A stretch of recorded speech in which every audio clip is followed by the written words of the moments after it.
ಹೇಗಿದ್ದೀರಾ? ನಟಿ ರಮ್ಯಾ ಅವರ ಮದುವೆಯ ಬಗ್ಗೆ ಹರಿದಾಡುತ್ತಿದ್ದ ವದಂತಿಗಳಿಗೆ ಸ್ಪಷ್ಟನೆಯನ್ನ ಅವರೇ ನೀಡಿದ್ದಾರೆ. ನನ್ನನ್ನು ಕೇಳದೆ ಯಾವುದೇ ಸುದ್ದಿ ಮಾಡಬೇಡಿ ಎಂದು ಮಾಧ್ಯಮಗಳಿಗೂ ಕೂಡ ಮನವಿಯನ್ನ ಮಾಡಿಕೊಂಡಿದ್ದಾರೆ. ಸ್ಯಾಂಡಲ್ವುಡ್ ಕ್ವೀನ್ ಖ್ಯಾತಿಯ ನಟಿ ರಮ್ಯಾ ಅವರು ಮದುವೆಯಾಗುತ್ತಿದ್ದಾರೆ. ನವೆಂಬರ್ನಲ್ಲಿ ಮದುವೆ ನಡೆಯಲಿದೆ. ಬಹುಕಾಲದ ಉದ್ಯಮಿ ಗೆಳೆಯನ ಜೊತೆ ನಟಿ ರಮ್ಯಾ ದಿವ್ಯ ಸ್ಪಂದನ ನಿಶ್ಚಿತಾರ್ಥ ಮಾಡಿಕೊಂಡಿದ್ದಾರೆ. ಬೆಂಗಳೂರಿನ ಹೋಟೆಲ್ ಒಂದರಲ್ಲಿ ಎಂಗೇಜ್ಮೆಂಟ್ ನಡೆದಿದ್ದು ಅವರ ಹುಟ್ಟುಹಬ್ಬದ ದಿನ ಮದುವೆ ನಡೆಯಲಿದೆ ಎಂಬ ಸುದ್ದಿ ಹರಡಿತ್ತು.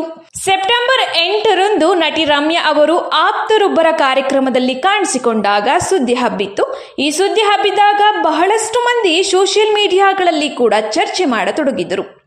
ವರ ಯಾರು, ಏನು ಮಾಡುತ್ತಿದ್ದಾರೆ, ಎಲ್ಲಿಯವರು ಎಂದೆಲ್ಲ ಚರ್ಚೆಗಳು ಶುರುವಾಗಿದ್ವು. ಯಾವಾಗ ಇದು ಸುಳ್ಳು ಎಂದು ತಿಳಿಯಿತೋ ಅಭಿಮಾನಿಗಳಿಗೆ ನಿರಾಸೆ ಆಗಿತ್ತು. ಇದೀಗ ಈ ಸುದ್ದಿಗೆ ರಮ್ಯಾ ಪ್ರತಿಕ್ರಿಯೆಯನ್ನ ನೀಡಿದ್ದಾರೆ. ಈ ಬಗ್ಗೆ ತಮ್ಮ ಇನ್ಸ್ಟಾಗ್ರಾಮ್ ಪೇಜ್ನಲ್ಲಿ ಸ್ಟೋರಿ ಹಾಕಿರುವ ಮೋಹಕ ತಾರೆ ರಮ್ಯಾ, ನನ್ನನ್ನು ಕೇಳದೆ ಯಾವುದೇ ಸುದ್ದಿ ಮಾಡಬೇಡಿ ಎಂದು ಮನವಿಯನ್ನ ಮಾಡಿಕೊಂಡಿದ್ದಾರೆ. ಇನ್ನು ಸ್ಟೋರಿಯಲ್ಲಿ ಏನನ್ನ ಬರೆದುಕೊಂಡಿದ್ದಾರೆ ಎನ್ನುವುದರ ಬಗ್ಗೆ, ಮಾಧ್ಯಮಗಳಿಂದ ನಾನು ಹಲವಾರು ಬಾರಿ ಮದುವೆಯಾಗಿದ್ದೇನೆ. ನಾನು ಲೆಕ್ಕ ಕಳೆದುಕೊಂಡಿದ್ದೇನೆ. ನಾನು ಮದುವೆ ಆದರೆ ಮತ್ತು ಯಾವಾಗ ಎಂದು ನೀವು ನನ್ನನ್ನು ಕೇಳಿ ತಿಳಿಯಿರಿ. ದಯವಿಟ್ಟು ಪರಿಶೀಲಿಸದ ಮೂಲಗಳ ಇಂತಹ ವದಂತಿಗಳನ್ನು ನಿಲ್ಲಿಸಿ ಎಂದು ಬರೆದುಕೊಂಡಿದ್ದಾರೆ. ಹೀಗಾಗಿ ನಟಿ ಮದುವೆಯಾಗುವುದಿಲ್ಲ ಎಂಬುದು ಸ್ಪಷ್ಟವಾಗಿದೆ.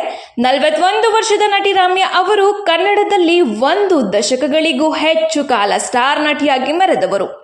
ಕನ್ನಡ ಮಾತ್ರವಲ್ಲದೆ ತಮಿಳು, ತೆಲುಗು ಚಿತ್ರರಂಗದಲ್ಲೂ ಮಿಂಚಿದ್ದಾರೆ. ಆ ಚಿತ್ರರಂಗದಲ್ಲಿ ಮಾತ್ರವಲ್ಲದೆ ರಾಜಕಾರಣದಲ್ಲೂ ಕೂಡ ಹೆಸರು ಮಾಡಿದವರು. ಮಂಡ್ಯದ ಮಾಜಿ ಸಂಸದೆಯಾಗಿದ್ದರು. ಸ್ಯಾಂಡಲ್ವುಡ್ ಚಿತ್ರರಂಗದಲ್ಲಿ ನಟಿ ರಮ್ಯಾ ಅವರು ಮತ್ತೆ ನಟಿಯಾಗಿ ಸೆಕೆಂಡ್ ಇನ್ನಿಂಗ್ಸ್ ಶುರು ಮಾಡಿದ್ದಾರೆ ಎನ್ನಲಾಗ್ತಿದೆ. ಇತ್ತೀಚೆಗಷ್ಟೇ ಸ್ವಾತಿ ಮುತ್ತಿನ ಮಳೆಹನಿಯೇ ಸಿನಿಮಾವನ್ನ ನಿರ್ಮಿಸಿ ತಾವು ಚಿತ್ರರಂಗದಿಂದ ದೂರವಾಗಿಲ್ಲ ಎಂಬುದನ್ನು ಖಾತ್ರಿಪಡಿಸಿದ್ದರು. ಭವಿಷ್ಯದಲ್ಲಿ ಅವರ ಮದುವೆ ಸುದ್ದಿ ಬಂದರೆ ಅವರೇ ಸ್ಪಷ್ಟಪಡಿಸಲಿದ್ದಾರೆ. SS ಟಿವಿ ಸಿನಿಮಾ ಜಗತ್ತಿನ ಕ್ಷಣ ಕ್ಷಣದ ಸುದ್ದಿಯೊಂದಿಗೆ.